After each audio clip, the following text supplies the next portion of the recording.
तव कथामृतं तप्तजीवनं कविभिरीडितं कल्मषापहं श्रवणमङ्गलं श्रीमदाततं भुवि गृह्णन्ति जे भूरिदा जना। नमस्कार, अमृतबाणी चैनेले आपनादेर सकलके स्वागत। श्री श्री ठाकुर मा और स्वामीजीर रातुल चरणे शतकोटी प्रणाम जानिए शुरू करछि आमादेर आजकेर पाठ।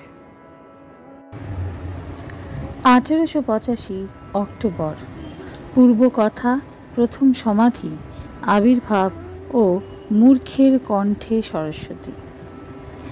हाँ, तार कृपा होले ज्ञानेर कि आर अभाव थाके?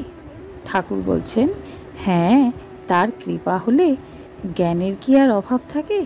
देखो ना, आमी तो मूर्ख, किछुई जानी ना, तबे এই সব কথা বলে কে?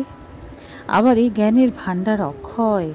ও দেশে ধান মাপে রামে রাম রামে রাম বলতে বলতে একজন মাপে, আর যাই ফুরিয়ে আসে আরেকজন রাশ ঠেলে দেয়।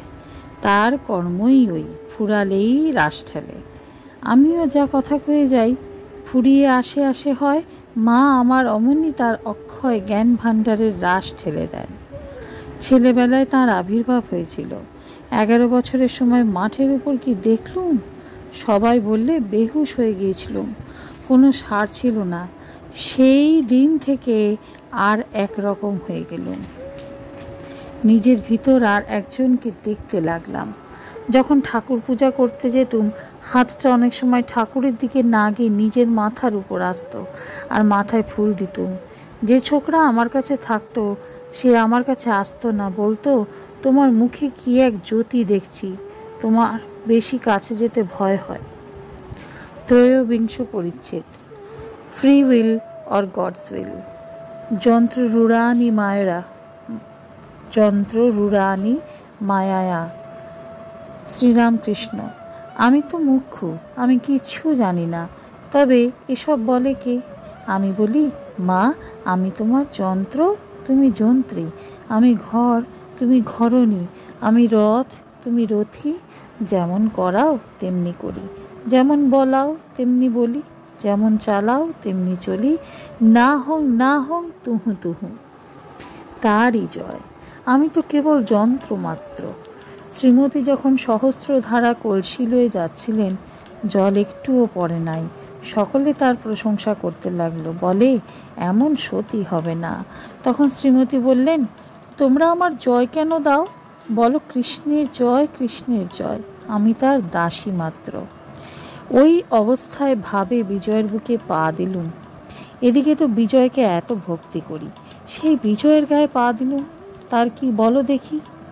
ডাক্তার, তারপর সাবধান হওয়া উচিত। শ্রীরামকৃষ্ণ হাত জোর করে, আমি কি করব? সেই অবস্থাটা এলে বেহুশ হয়ে যাই, কি করি কিছুই জানতে পারি না। ডাক্তার, সাবধান হওয়া উচিত, হাত জোর করলে কি হবে? শ্রীরামকৃষ্ণ, তখন কি আমি কিছু করতে পারি?